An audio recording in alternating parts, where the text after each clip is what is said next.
E aí, gente, está começando mais um programa na nuvem, não é, Giba? Com certeza, e no programa de hoje nós vamos falar sobre sexualidade, com o tema Como Descobrir Minha Sexualidade. Então tu não pode sair daí e roda a vinheta.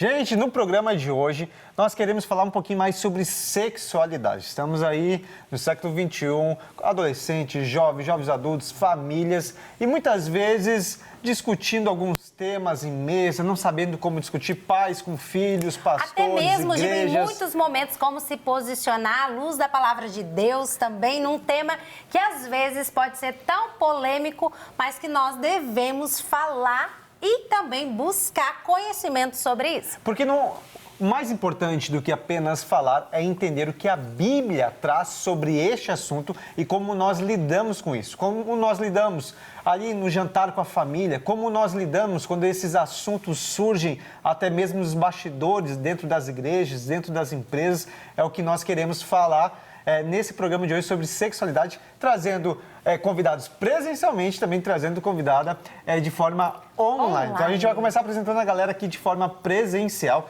A gente está aqui, gente, com a nossa querida convidada, a Aninha, ela que é ministra do Louvor aqui da Lagoinha, ela que atua ali nos adolescentes. Tudo bem, Aninha? Tudo jóia, gente. Que honra estar aqui com vocês. É um Obrigada prazer pelo convite. Demais estar aqui contigo, muito bom. A gente também tem aqui nosso querido amigo Matheus. Matheus, que ele é pastor dos adolescentes, então ele está no meio desse convívio direto aqui. Onde borbulha muitas coisas, né, Matheus? Meu Deus, desse jeito. Prazer, gente. Honra pra mim estar com vocês aqui. Muito Show de bom. bola. A gente também tá, gente, com a nossa querida convidada aqui, a Ana Paula, ela que atua diretamente ali com os jovens. Seja muito bem-vinda, Ana. Muito obrigada, gente. Um prazer estar aqui com vocês. E também, gente, de forma online, estando junto conosco nesse tema tão importante de nós falarmos, nós queremos dar as boas-vindas também para Juliana Ferron. Juliana, boa tarde, tudo bem? Olá, pessoal, tudo bem com vocês? Prazer estar aí, convite do pastor Giba. Vamos lá, é um assunto bom, hein? É um assunto Eita. bom. Então, nesse tempo agora que a gente vai ter, até finalizar o programa, o desejo do meu coração é que tu que está nos assistindo agora, tanto na Rede Super, como tu vai estar no YouTube também, ali da Rede Super, que tu possa pegar um papel, pegar uma caneta, Anotar. tu possa anotar tudo, porque eu tenho certeza que vai te ajudar muito a ter alguns esclarecimentos. Então a gente já vai direto aqui para algumas perguntas e eu quero trazer diretamente, eu já vou direto para Juliana Ferron, que eu digo que é especialista do assunto aqui, minha gente. Eita! Juliana, a gente falou aqui, o tema do programa é sobre como descobrir a minha sexualidade. Até mesmo essa pergunta tá correta? O que tu acha? Olha, é uma pergunta complexa, né, Giba? Como descobrir a minha sexualidade? Eu acredito que dá para descobrir, sim, tem que descobrir, porque a nossa sexualidade original, ela foi oprimida, ela foi ofuscada pelo pecado, né?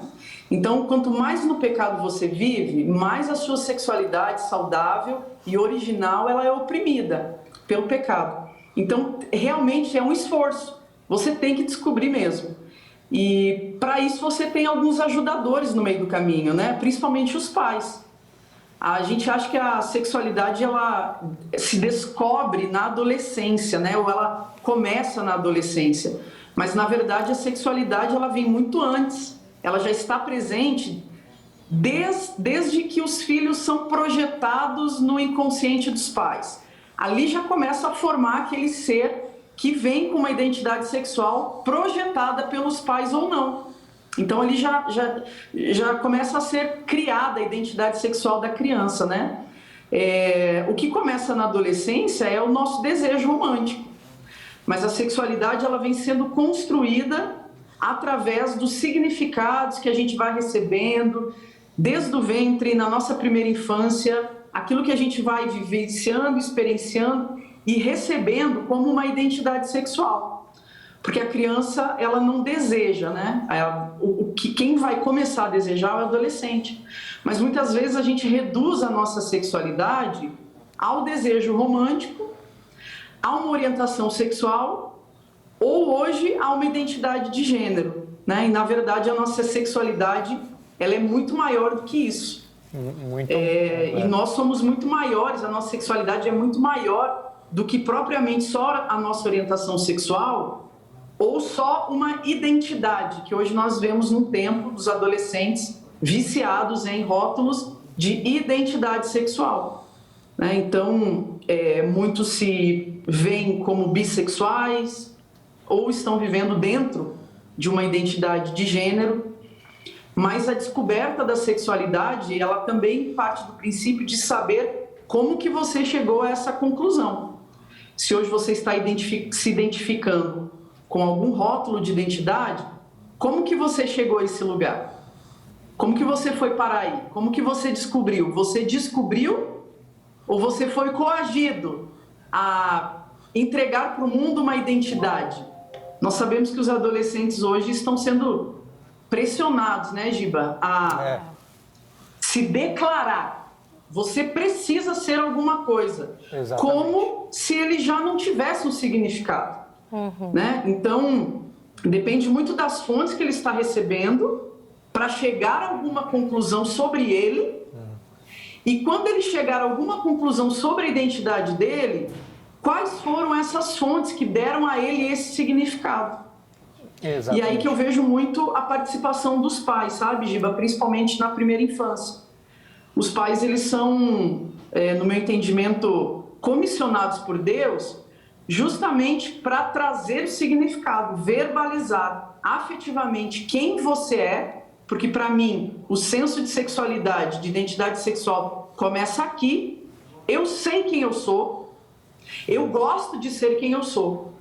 Se eu não tenho isso, eu já vou começar a caminhar por um terreno vulnerável de negociar a minha identidade sexual. E aí é o período da adolescência. O adolescente que chega com 10, 11 anos, não sabe quem é, não sabe o valor que tem, o significado que tem, ele vai provavelmente se apegar a qualquer identidade cultural, sabe, ideológica, para ele receber esse senso de significado de identidade sexual. Muito bom.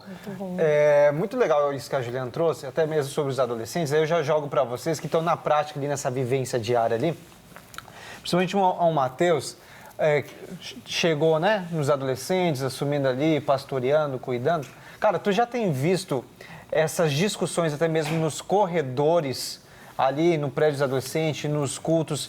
Tu tá entendendo de que a galera está sendo, a Juliana usou uma palavra ali, que é coagido. Coagido, tu tá vendo que a galera está sendo coagida a ter uma sexualidade, ou tu tá entendendo que a galera está descobrindo a partir de informações que a igreja traz, a Bíblia, pais? O que tu acha que está acontecendo ali? Ou estão coagidos, tá todo mundo assim, então eu vou seguir nesse mesmo nível?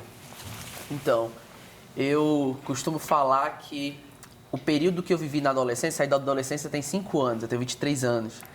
Então, a adolescência que eu vivi é diferente dos adolescentes de hoje, e não faz muito tempo. Uma mudança de poucos anos, mas a característica dos adolescentes de hoje são diferentes. Na minha adolescência, eu não precisava lidar tanto com esse debate. Mas 5 anos de diferença, hoje eu já vejo que existe.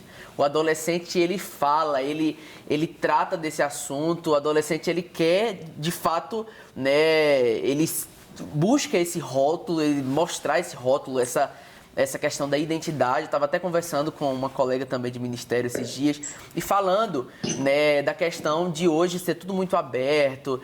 E os meninos querem mesmo, quer mostrar, quer escrachar tudo. Mas eu vejo essa questão dessa pressão, não é nem tanto uma pressão verbal, no sentido você tem que se mostrar, mas é até uma pressão contextual. O contexto em que os adolescentes estão inseridos é um contexto que pressiona eles, é como se fosse empurrando eles, né, para, como diz, né, para fora do armário, em algum sentido. Né? Hoje existe essa pressão no contexto em que eles estão vivendo, né? E não é nem uma pressão tipo assim, descubra a verdade sobre isso, é uma pressão seja como a gente. né? Uma comparação. Aqui esse lado é mais legal. É o lado da liberdade que a gente sabe que é uma pseudo-liberdade.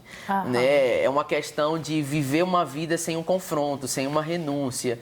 Né? E esse é sempre o lado mais legal. Afinal de contas, quem quer renunciar? Quem quer abrir mão dos prazeres?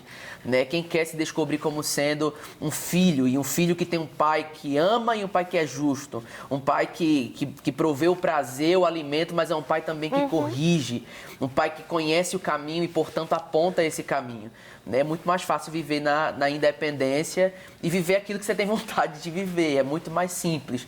Né? Então, eu acho que é nesse ponto complexo que os adolescentes de hoje eles se encontram, eles vivem. Né? Essa pressão para que eles descubram uma vida mais prazerosa do que uma vida de renúncia. Muito bom, Matheus. Muito bom, Matheus. O que tu acha, Aninha e Ana Paula?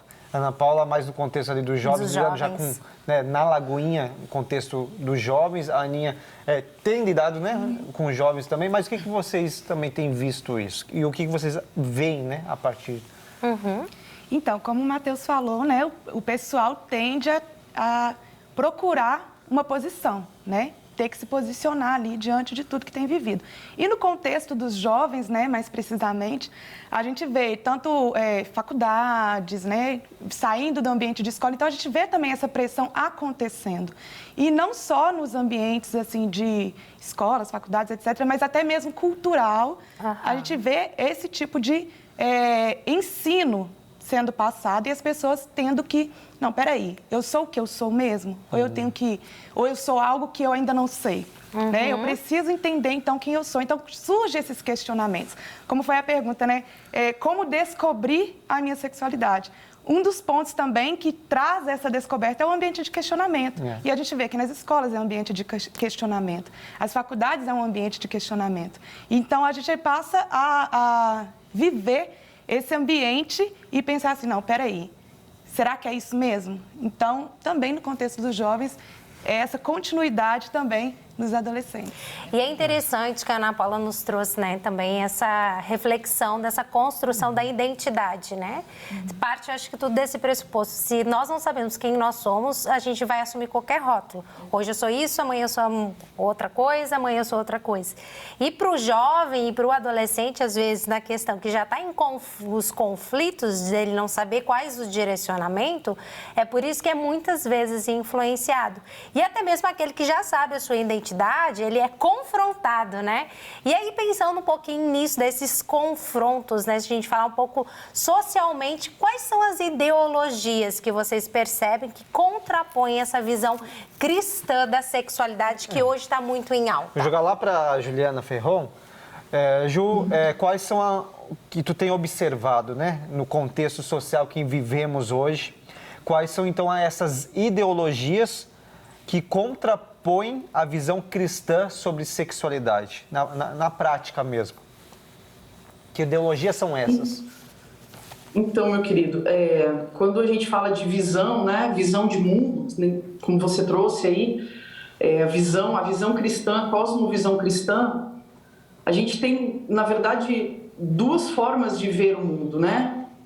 Nós cristãos, no meu entendimento, a gente vê o mundo pela visão realista. Isso. Né? Que nós acreditamos que existe um mundo exterior e esse mundo foi formado, ele vive em ordem e foi formado por um ser maior do que todos nós. Nós acreditamos que as coisas foram ordenadas. Existe uma ordem na criação, em tudo aquilo que foi criado e uma função para elas. Para o meu corpo, para a natureza, para as relações, para tudo. E quem determina isso no nosso entendimento, nossa visão, que você traz aqui, é Deus. Ele ordenou. Agora, existe uma outra forma de ver o mundo que eu acredito que se encaixa em todas as ideologias. Em todas, eu já vou falar algumas aqui. Que é uma outra forma de ver o mundo. E que é a forma de ver o mundo que, por exemplo, os ideólogos de gênero e as feministas veem o mundo, que é uma forma de transcender Deus, né? O chamado imanentismo, que eles acreditam também no mundo externo, existe uma criação, tudo foi criado, mas eles não acreditam em ordem, não tem nada ordenado, não tem função para as coisas. Eles negam que exista essa ordem natural de funcionamento do meu corpo, do sol, dos animais, sabe? Então, o que vai dar função, o que vai dar ordem para as coisas, sou eu, o sujeito. Não existe um ser superior que ordenou todas as coisas de forma natural, ou seja, conforme uma natureza. Quem é o único capaz de dar significado e sentido para qualquer coisa, para o meu corpo, para as minhas relações, para a natureza, sou eu, o sujeito. Então, para toda ideologia, para a ideologia de gênero, para o feminismo, para o socialismo, para o marxismo social, comunismo, nada tem sentido até que o homem venha e dê sentido para aquilo. Então, para mim, todas essas ideologias se contrapõem à visão realista, que é a que nós, cristãos, acreditamos. Porque nós acreditamos, sim, que existe um ser superior que ordenou, por exemplo, o funcionamento do meu corpo. Exatamente. E eu posso usar ele de outra forma do que biologicamente, anatomicamente ele foi designado? Eu posso, mas eu estarei fora da ordem. Consequentemente, entrarei numa crise. Então, essa cosmovisão de mundo fora da realidade, né, ela te proporciona a mudar qualquer coisa. O funcionamento parte das suas demandas, daquilo que você quer que aquilo funcione. Se você quer acreditar que um cachorro pode ser um bom esposo, fora da realidade, então o universo é seu, é ilimitado. A sua subjetividade se torna a verdade. Então, quem trabalha com essas ideologias que se contrapõem, no meu entendimento, à palavra de Deus, são essas aqui, essas algumas que eu citei, que eu acredito que são as mais conhecidas, que elas vêm, então, para desconstruir, mudar e deformar uma ordem real criada. A ideologia de gênero vem para isso, para perverter a ordem da identidade e do corpo, da alma e do espírito, porque ela vem fragmentar esse ser único, ela vem repartir esse ser que é único, dizendo que ele pode ser um na alma e um no corpo, e desfragmentando e fragmentando esse corpo, desconstruindo esse corpo, sabe? Colocando dúvida na alma de quem ele é. Então, essas ideologias, para mim, que elas confrontam a palavra de Deus de forma violenta, em primeiro lugar, a ideologia de gênero, a ideologia trans, o feminismo e o comunismo. Eu acho que é um guarda-chuva que traz outros ovos de serpente aí, que também vem para desconstruir a palavra de Deus, mas acredito que esses são os mais conhecidos. E uma das coisas para a gente pensar, Neninha, a Ju comentou assim para a gente, muito bom, Ju, trazer essa visão para nós, e me lembra muito quando a gente tira Cristo do centro da nossa vida. Então, a gente coloca essas ideologias, tiram Cristo do centro e coloca quem no centro? O homem, a mulher, e Cristo fica na margem. Se Cristo não é o centro, o que comanda a minha vida? Exatamente. Toda ideologia, Ari, vem para colocar o homem no centro, por quê? Porque para toda ideologia, Deus é uma piada ontológica, Deus não existe. Então o homem está no centro. E é por isso que é tão tentador, sabe, acreditar, por exemplo, que o feminismo me trará justiça, do que a palavra de Deus. Porque sou eu que estou sendo justificada, sou eu que estou sendo vingada, sou eu estou no centro. Então todas as ideologias, elas, é o que você falou, elas deixam Deus na margem, não parte mais de você a verdade parte de mim, e das minhas demandas e das minhas necessidades é que o mundo vai andar. Não mais de Deus, da ordem da criação. Da criação. Excelente. Muito bom. Gente, Ana Paula, Aninha, Matheus, ali na vivência, né, dos jovens que vocês têm, dos adolescentes que vocês têm, como vocês têm lidado com isso? A pessoa chega, o jovem chegou dizendo, olha, eu estou me descobrindo aqui, eu acho que eu sou gay. Como vocês lidam com isso? Ah, mas o meu pai apoiou, minha mãe apoiou. O que vocês na prática têm falado? Não, Jesus chama, tal. Como é que tem sido a abordagem? Bom, a gente realmente tem que tentar conversar realmente com esse adolescente e entender. Porque realmente essa a sua identidade? Ou igual a gente falou, você foi coagido, você foi influenciado pelo seu meio. Ah, estou me descobrindo gay. Tá, mas quem você é? É isso que você realmente pautou? Foi nisso que você cresceu? É essa a verdade que você tomou pela sua vida? Ou tem alguém te pressionando por trás? Tem alguém te fazendo... Porque assim como a Juliana falou, essas ideologias, o tempo todo, elas vão confrontar a gente. Então, se a gente não tiver a nossa identidade firme, sabendo em quem nós cremos e quem é o centro da nossa vida, a gente vai ser facilmente liberado. Então, o que a gente tem buscado ali, né, Mateus, é realmente conversar com os adolescentes, entender, ajudar eles realmente nesse descobrimento, mostrando para eles qual é a visão bíblica disso, qual é a visão cristã disso, para a gente realmente chegar ali num... Porque ali, ali quando a gente vai atender um jovem, um adolescente, a gente não dá a nossa opinião. Nós falamos o que a Bíblia está falando, né? Exatamente. Então a gente coloca a Bíblia em cima da mesa e diz, olha, não estou dando a minha opinião, estou dizendo o que a Bíblia está falando dentro do contexto eclesiástico que a gente vive.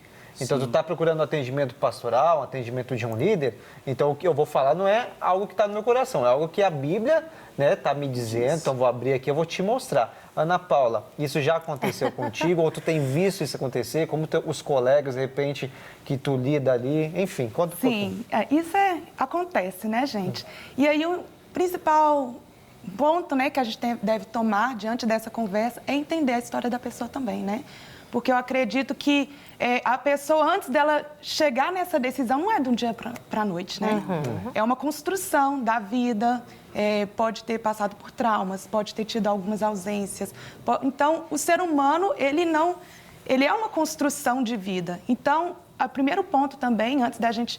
A gente traz a palavra, a gente traz o embasamento bíblico, mas a gente também quer ouvir. Exato. Às vezes a pessoa precisa ali de um cuidado, precisa ali de uma atenção especial em alguma área da vida que está em falta e ela tem buscado preencher e talvez acha que essa nova identidade vai preencher essa falta que ela sente. Talvez a falta do masculino, então ela se identificou, o homem ele se identificou com o masculino porque ele teve essa ausência. Pode ser também inúmeras coisas, mas essa construção é uma construção, não surge no momento do nada. Então, a partir do momento que sente aquela liberdade de conversar com a gente não só trazer ali um embasamento bíblico, mas trazer também o cuidado, o discipulado, o acompanhamento, o entender a pessoa, conhecer e estar ali e mostrando para ela que, acima de tudo, né, Deus é um Deus que trabalha, que cuida, que ensina, que nos molda, né? Então... Exatamente. E interessante que quando tu falou assim, né, Ana Paula, sobre a pessoa chega ali com uma fala. Você tem que entender qual foi a construção até ela chegar com essa fala até ti. E ao mesmo tempo que a vida dela foi uma construção, seja de histórias, de momentos traumáticos ou de vivências, de ausências também que ela teve, Cristo também é uma construção nessa pessoa quando ela chega. Então, acho que o primeiro passo, pelo menos assim, como pastora também, eu vejo é a gente construir Cristo, o caráter de Cristo, né, no discipulado, entender o que leva ela a pensar ou a tomar essa atitude, ou tomar essa decisão, não, a minha identidade é essa. Então, também Cristo é uma construção de uma história de vida que levou ela até esse ponto. Quando ela conhece Jesus, a gente também tem que construir, através do discipulado, o caráter de Cristo nela, né? Eu vejo, gente, que atrás de uma pessoa que está falando, na verdade, atrás de uma fala, atrás de uma ideologia, existe um ser humano. Então, existe o respeito, o cuidado por esse indivíduo. É uma pessoa que está ali. Uma pessoa que tem emoções, que tem sentimentos. Então, é importante a gente cuidar também da pessoa em si, né? Porque muita gente quer lidar com um problema, lidar com algo que está acontecendo, mas existe um indivíduo ali. Existe um ser. Para a gente ir se encaminhando para o final, vou jogar direto ali para a Juliana e depois vocês vão dar a opinião de vocês. O errado está se tornando certo dentro da igreja? Estamos banalizando o evangelho e sendo conivente com o que a Bíblia fala, que é fora dos princípios de Deus? A Juliana já pregou em algumas igrejas, várias igrejas, conversou com vários líderes, enfim, né? Tem todo um trabalho nas redes sociais. Tu acredita que se está banalizando o evangelho, Juliana, em alguns lugares, momentos, e o que era certo está se tornando, o que era errado está se tornando certo dentro da igreja? Eu acredito que sim, Giba. A gente tem, eu acho que uma das principais características que faltam hoje, não só para os membros, mas para alguns líderes também, é o temor a Deus. Sabe? A falta de temor a Deus, a falta de relacionamento com a palavra de Deus, ela vem abrindo espaço aí para verdades relativas, né? Então a gente está deixando de, muitas vezes, de pregar a palavra de Deus por não querer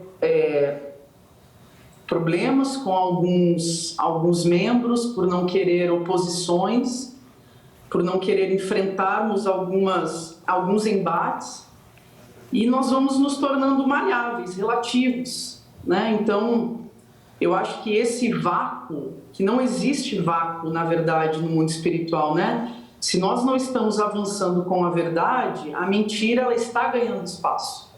E assim ela vai ganhar mais espaço no nosso coração, no nosso púlpito, sabe? Nos nossos relacionamentos dentro da igreja.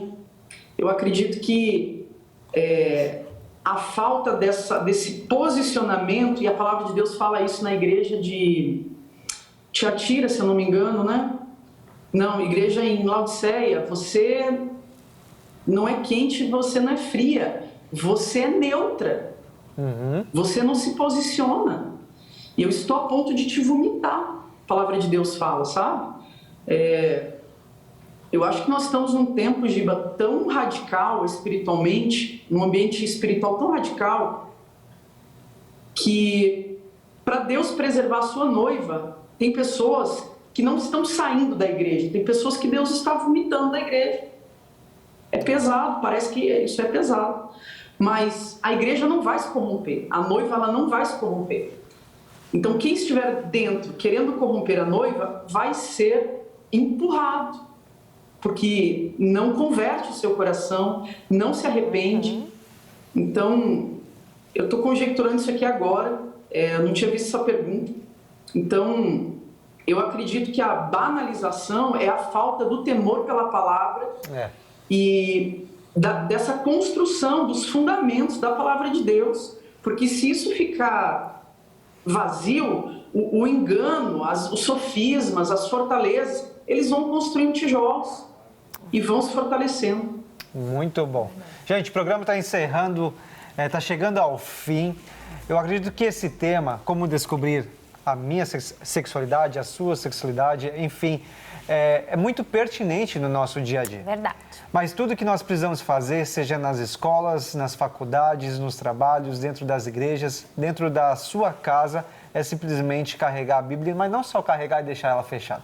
Precisamos abrir, dialogar com os nossos filhos, com os alunos, professores e aprender o que a palavra de Deus diz, e aí sim nós vamos descobrir a nossa sexualidade baseado no que a Bíblia está falando. Muito obrigado, Juliana Ferron. Muito obrigada. Muito obrigado, foi um prazer. Agradeço, queridos. Deus abençoe. Obrigado, Aninha, Matheus, Ana Paula. Obrigado, Ari, por estar aqui também. Giba. E, gente, esse foi mais um programa na nuvem. Se a gente pudesse resumir aqui esse programa, como descobrir, né, minha sexualidade, coloque Cristo sempre como centro da tua vida e aí ele vai trazer todas as respostas para ti. Que Jesus te abençoe e a gente se vê mais vezes na nuvem. Deus abençoe, gente. Tchau, até a próxima. Tchau, gente.